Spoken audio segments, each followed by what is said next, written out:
Muy buen día, soy el pastor Ricardo Palomino de la Iglesia Bautista Bíblica Mahanaim de Puebla, AR, y les saludo en este lunes 20 de noviembre del 2023.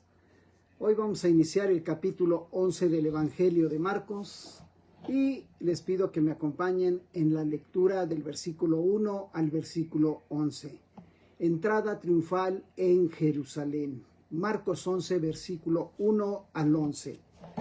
Dice la palabra de Dios: cuando se acercaban a Jerusalén junto a Betfagé y a Betania, frente al monte de los olivos, Jesús envió 2 de sus discípulos y les dijo: id a la aldea que está enfrente de vosotros, y luego que entréis en ella, hallaréis un pollino atado, en el cual ningún hombre ha montado. Desatadlo y traedlo. Y si alguien os dijere: ¿por qué hacéis esto?, decid que el Señor lo necesita y que luego lo devolverá. Fueron y hallaron el pollino atado afuera a la puerta en el recodo del camino y lo desataron. Y unos de los que estaban allí les dijeron: ¿qué hacéis desatando el pollino? Ellos entonces les dijeron como Jesús había mandado, y los dejaron. Y trajeron el pollino a Jesús y echaron sobre él sus mantos, y se sentó sobre él. También muchos tendían sus mantos por el camino, y otros cortaban ramas de los árboles y las tendían por el camino.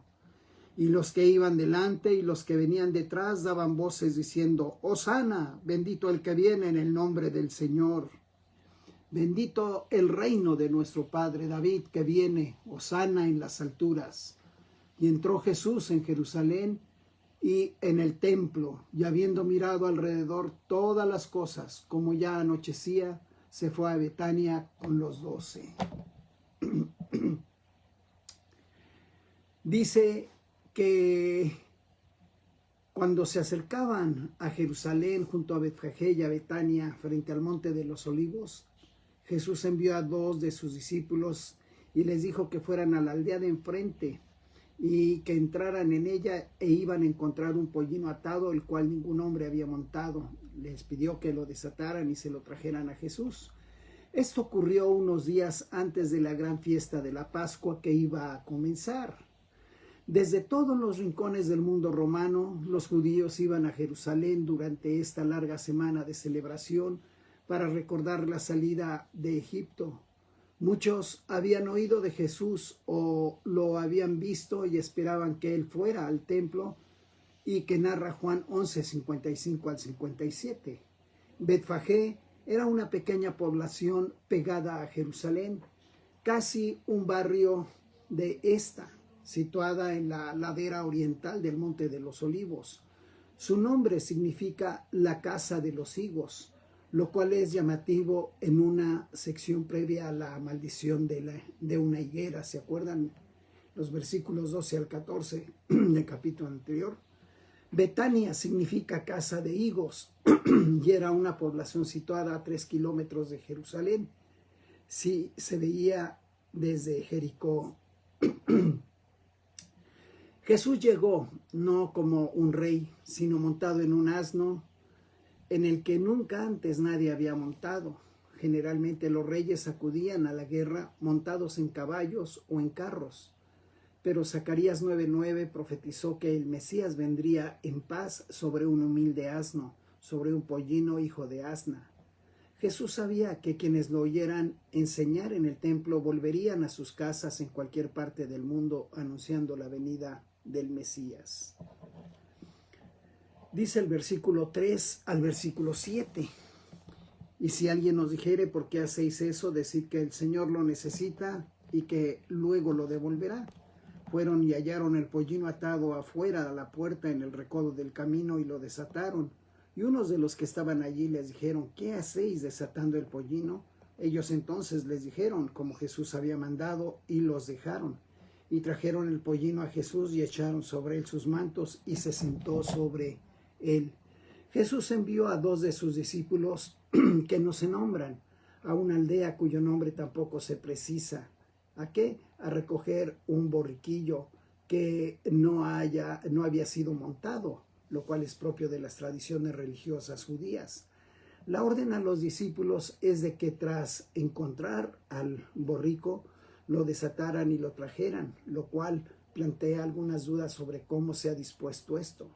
En el Evangelio de Marcos no se da ninguna indicación de que Jesús haya visitado Jerusalén con antelación, como para dar órdenes tan precisas.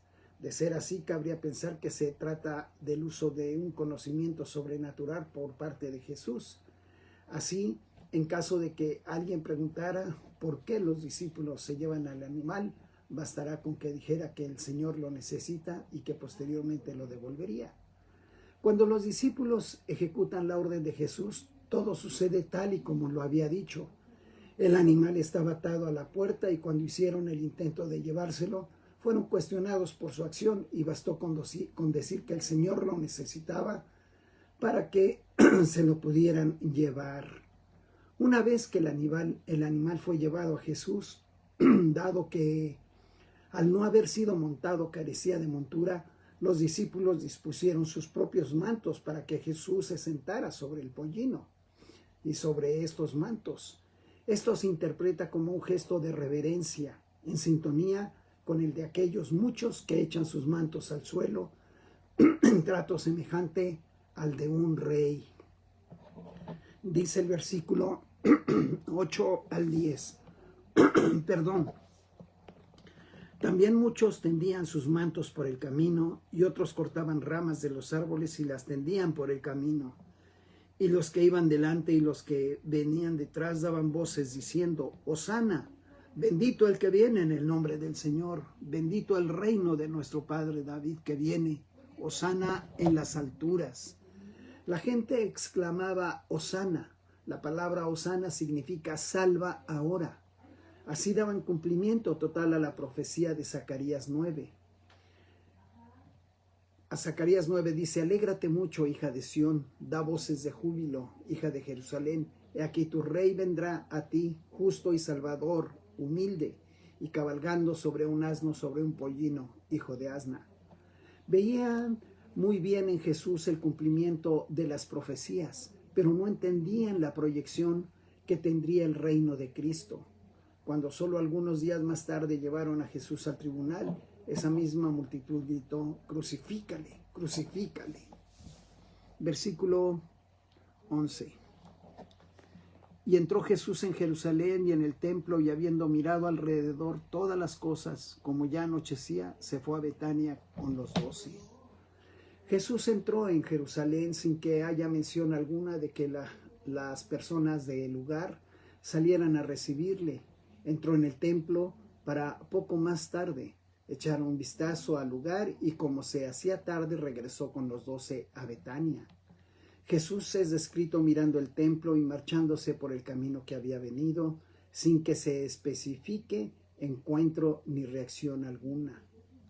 Durante todo su evangelio, Marcos ha presentado diferentes situaciones en las que Jesús se ha visto en la necesidad de corregir las expectativas de sus discípulos que pensaban en gloria y no en humildad, pensaban en puestos de privilegio y no en servicio, pensaban en recibir y no en sacrificar, así como las tentativas de la gente de ver en él la esperanza de su liberación. Sin embargo, el reino de Dios se manifiesta en Jesús de una manera diferente. El Mesías poderoso de Dios es también el siervo sufriente que para alcanzar la gloria tiene que morir conforme al propósito divino.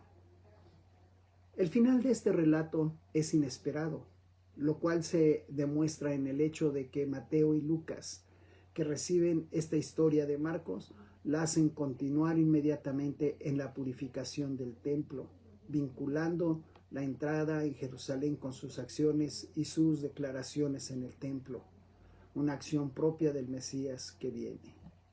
Esto lo entenderían los discípulos hasta después de la resurrección de nuestro bendito Señor y Salvador Jesucristo. Bendito sea Él. Gloria a nuestro Dios que dio su vida para salvarnos.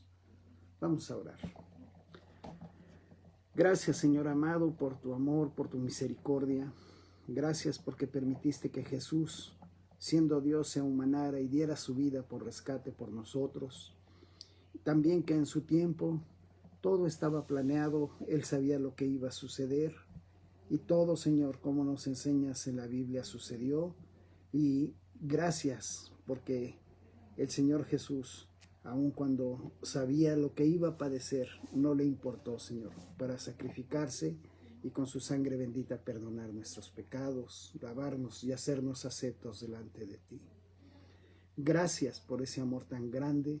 Gracias porque nos muestra, Señor, que en su tiempo los discípulos no entendían, pero bendito seas que nosotros tenemos completa toda la historia y conocemos el porqué. La honra y la gloria te sean dadas, que valoremos ese sacrificio tan grande que hizo Jesús por nosotros. Oro y doy gracias en Cristo Jesús, nuestro bendito Señor y Salvador. Amén. Un saludo afectuoso a todos ustedes. Amada esposa, buenos días, Dios te bendiga. Mónica, buenos días.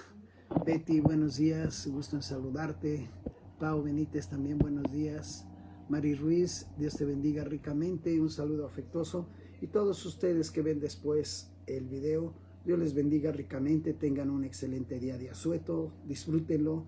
Pásenla bien con la familia. Nos vemos mañana si el Señor no viene por nosotros a las 10 de la mañana. Un abrazo.